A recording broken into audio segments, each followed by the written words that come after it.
Morning. I'm Charlie Ruffel. I'm the founding editor of Global Custodian, and I'm here this morning in a rainy Boston with Mark Kerns, who heads investor services at Standard Bank. This is a pleasure for me because it allows me to talk about markets and institutions that I care very much about historically. So let's kick it off, Mark. Nice to be here, Charlie.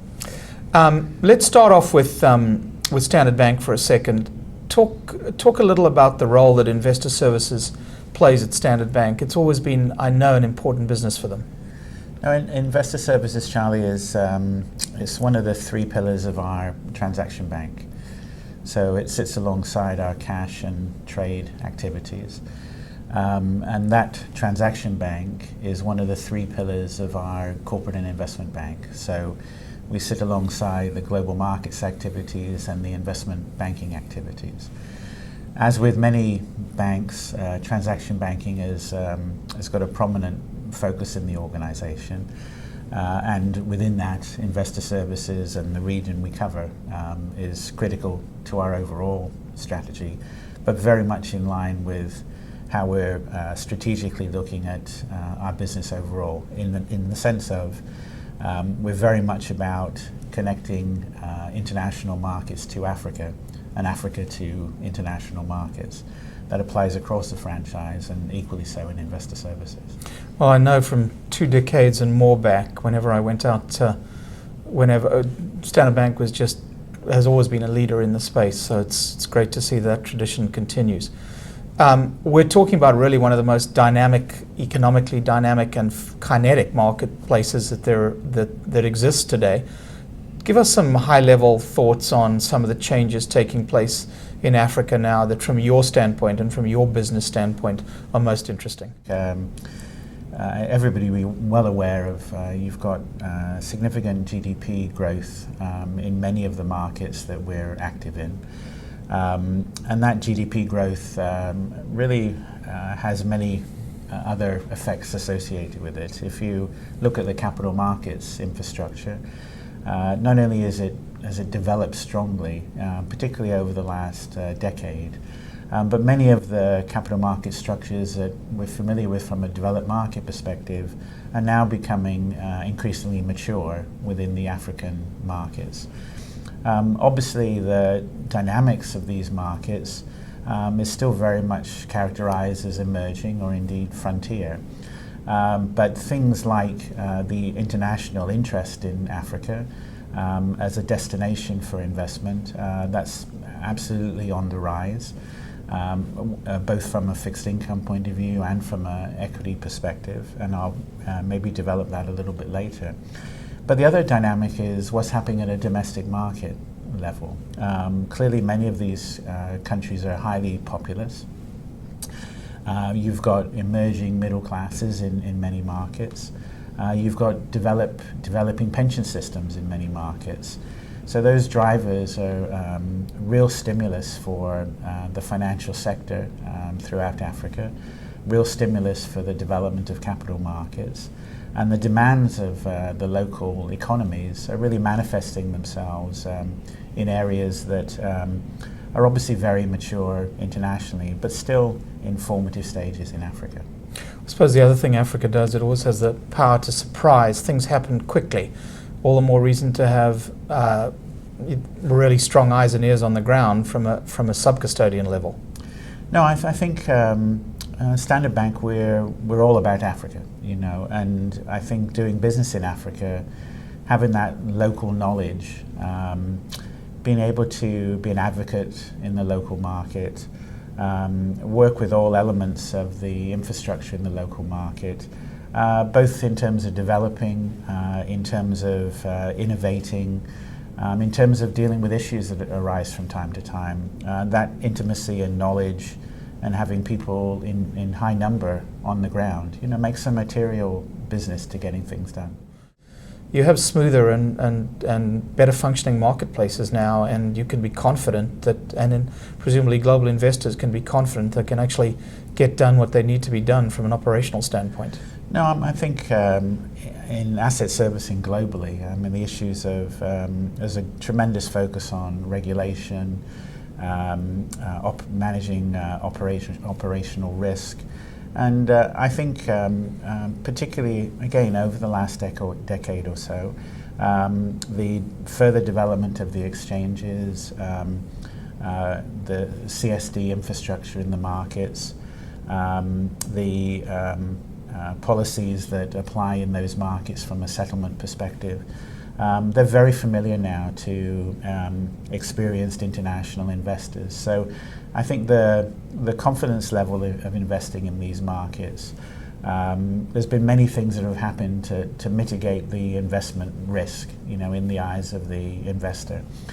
And that trend continues, whether it's automated exchanges, whether it's shortened settlement cycles, and not least if you look at a market like South Africa.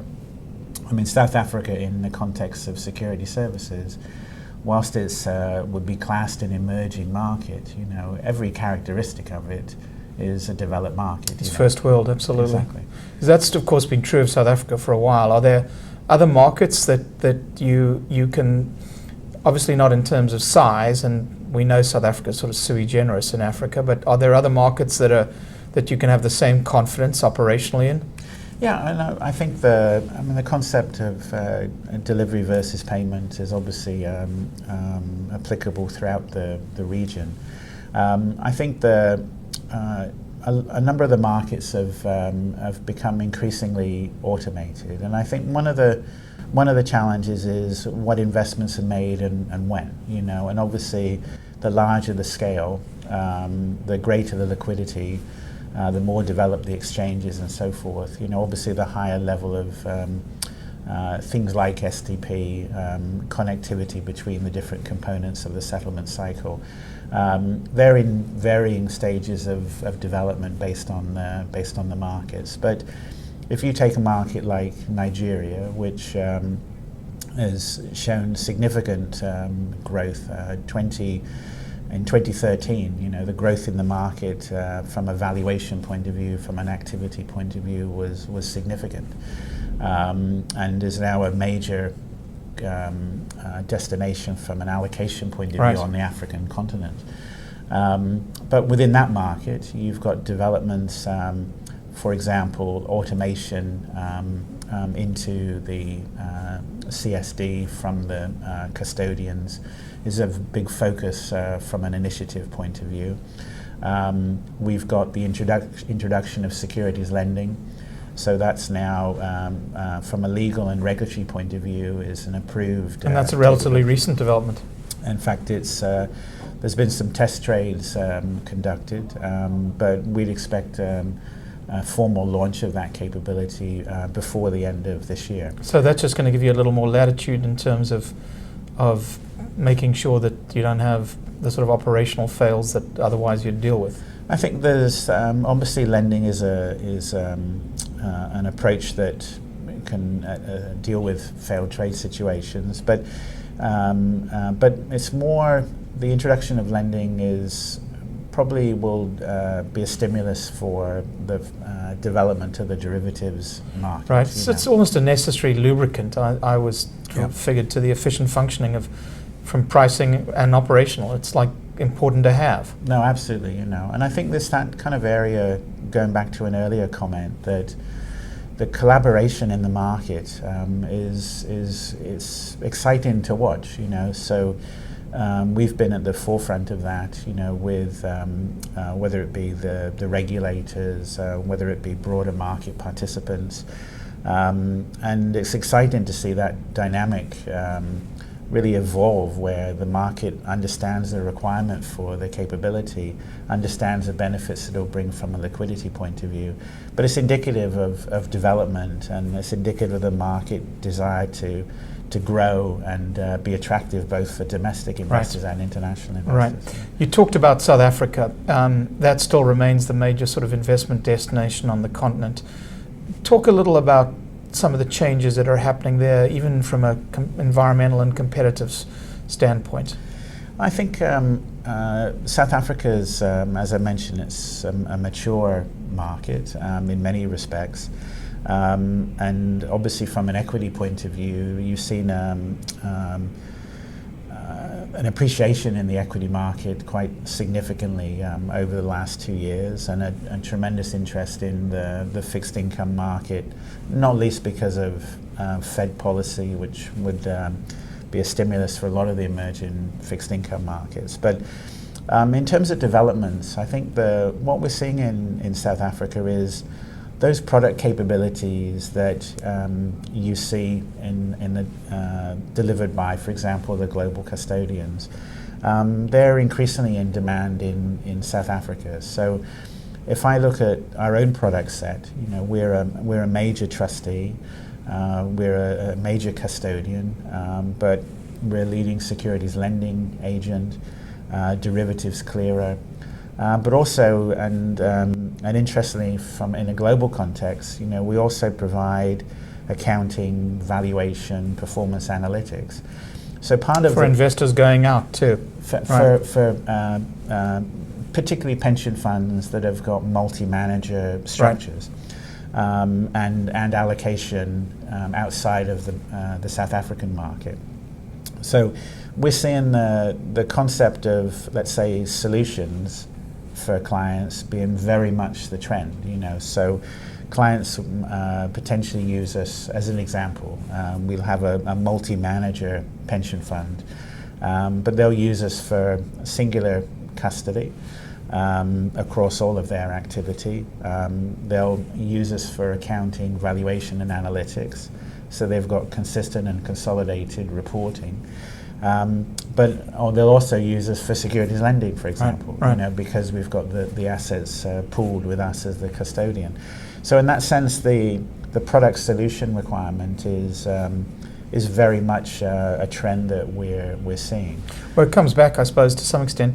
All those points underline the point you made right at the beginning about why investor services can be such a good business for the bank and why it's a focus. And presumably there's a virtuous element to all that, all the systems upgrades, all the things that come with the business you've just described. At the end of the day, are going to help you as a sub-custodian in these markets. Yeah, I think we pride ourselves on kind of providing a regional capability. And one of the things that I often say to clients is that I'm not going to tell you anything revolutionary. Our strategy is very clear. We want to have a broad market coverage in sub-Saharan Africa to support our international clients. And as you say, that's aligned to other capabilities, so cash and foreign exchange, to help facilitate the settlement process. But the other element is building a deep domestic market franchise for pension funds, insurance companies, asset managers, and so forth. And that is our strategy. That will continue to be our strategy. But then at the same time, we'll be entering the Angolan market. Once there's a stock exchange in Angola, we'll enter that market. We're already there as a bank. We were the first foreign bank to get a license in Angola. So we've got transactional banking infrastructure, but investor services will be the next step. We have recently we opened a representative office in Côte d'Ivoire. We'll see how that develops over time. But our focus will be Africa. Our focus will be regional coverage, but it's this element of supporting a local customer and supporting an international customer. We believe gives experience, gives local knowledge, which is an advantage to people who don't know the market to that depth. Absolutely. Also, it's a great consistent story. In some ways, having sat down with Standard Bank executives over the years, the story is the same. It's sort of clearly you're in a position now where you can do more with it, and Africa attracts a lot of attention. But I think it's a consistent story, and I'm delighted to hear it again. And congratulations! It's a pleasure. It's always been a great pleasure to interact with Standard Bank from the very beginning. No, well, I appreciate that feedback. And you and your history in this business. It's a pleasure to share. Well, some I have a bias as a South African. Thank you. Much appreciated, Mark. Thank you very much.